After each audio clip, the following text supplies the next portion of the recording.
analyser la bonne technique à adopter pour réussir et améliorer vos handstand push-ups ou HSPU, voire pompe en équilibre en français. Dans un premier temps, on va regarder c'est quoi une HSPU valide pour vous en respectant certains critères d'exécution. Ensuite, nous allons voir les particularités techniques du mouvement sur différentes positions et nous terminerons sur les différentes progressions à utiliser pour atteindre la HSPU et progresser à travers celle-ci. Voici 3 types d'HSPU, laquelle selon vous est la forme la plus intéressante à utiliser.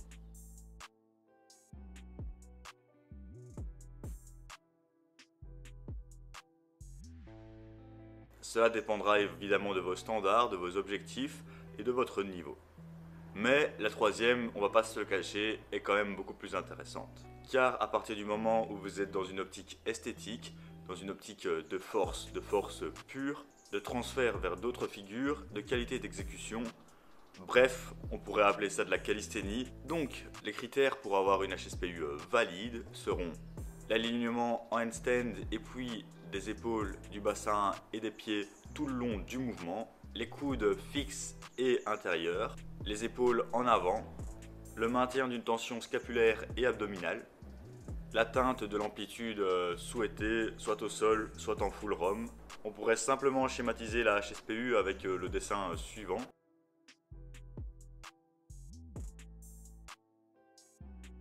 Passons à la technique segmentielle, on va la décomposer en 3 parties. En premier lieu, il faudra maintenir correctement son handstand, son équilibre. Pour cela, je vous invite à aller voir ma vidéo que j'ai faite l'an passé à ce propos. Pour maintenir son handstand, il faudra rentrer correctement en position et atteindre cet équilibre, cet alignement, avoir un maintien solide. Si votre entrée n'est pas solide, votre répétition en handstand push-ups a peu de chances d'être solide. Donc une bonne règle sera de maintenir 3 secondes de handstand bien strict avant d'attaquer la descente de la HSPU.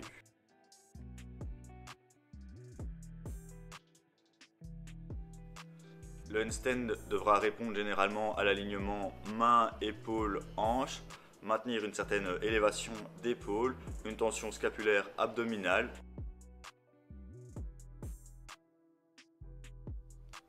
Mais n'ayez pas peur, si vous ne tenez pas encore votre handstand, vous pourrez déjà bosser votre handstand push-ups grâce à des positions supportées ou assistées, donc au mur, en pike, etc. Nous verrons ces mouvements dans la suite de la vidéo. Pour les mains, on cherchera à s'ancrer dans le sol à la manière d'un handstand, à rester plutôt sur la base de la main lors de la poussée pour pouvoir générer plus de force et pas être à fond dans les avant-bras. Pour la largeur des mains, si l'objectif n'est pas de réussir un one-arm handstand, mais plutôt d'avoir des HSPU bien correctes et fortes, on va privilégier une prise légèrement plus large que la largeur d'épaule, et ce pour maintenir vos handstands et pour réaliser vos handstand push-ups. Demandera moins de flexion d'épaule et un peu moins de triceps et de deltoïdes antérieurs, et donc d'apprendre le mouvement plus facilement. Au niveau de la tête, pour le regard, on regardera entre ses mains dans la position du handstand. Ensuite, on ira lors de la descente chercher un point vers l'avant de manière à amener le nez au sol et donc à former un triangle entre son nez et ses mains. Au niveau des épaules, elles devront quitter la position d'élévation que vous avez en handstand pour se diriger dans une position plus neutre et aller se déplacer vers l'avant jusqu'à l'amplitude souhaitée, donc le nez au sol ou à hauteur des mains si vous faites une full range of motion.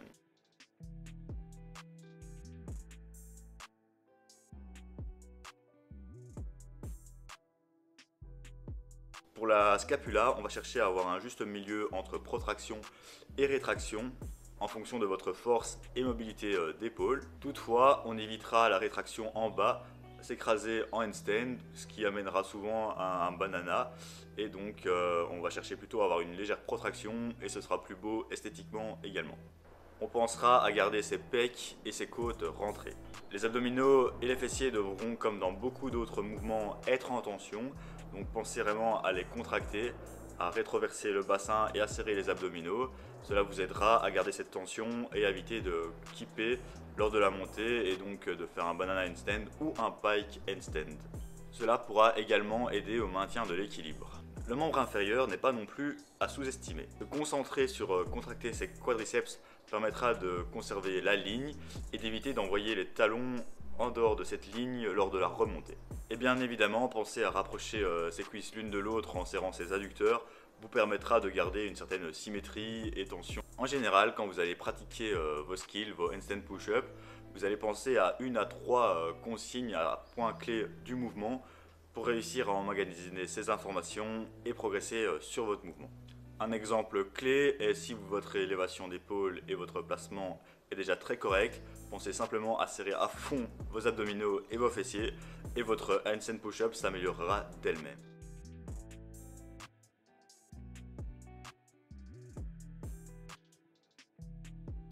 Il sera très important d'avoir une descente bien contrôlée pour pouvoir monter efficacement et on profitera également de cette descente pour travailler en excentrique et donc apprendre le mouvement complet.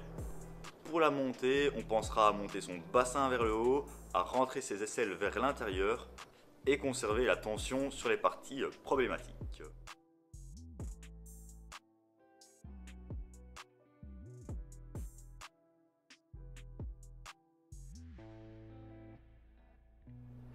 Bon, tu vas me dire, c'est bien beau la technique, mais comment devenir fort? Car si on manque de force, il sera tout simplement dur et impossible de corriger le mouvement.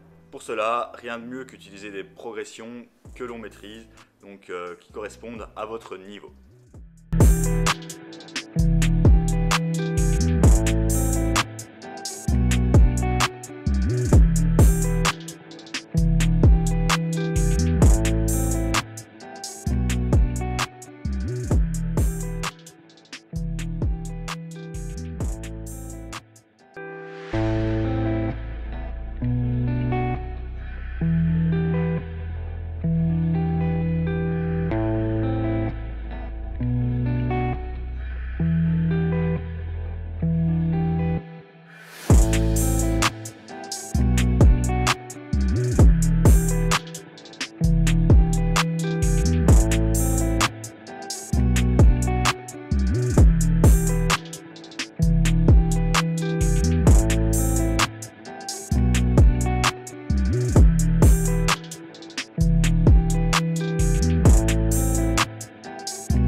tout pour la HSPU. N'hésitez pas à partager si vous avez des tips techniques qui vous ont aidé et mettez-le dans les commentaires. Sinon, n'hésitez pas à liker, partager, vous abonner comme d'habitude. Si vous souhaitez un accompagnement individualisé où je vous aide à atteindre et progresser sur votre handstand push-ups, n'hésitez pas à me contacter via le lien dans la description. On se retrouve pour une prochaine vidéo. À bientôt.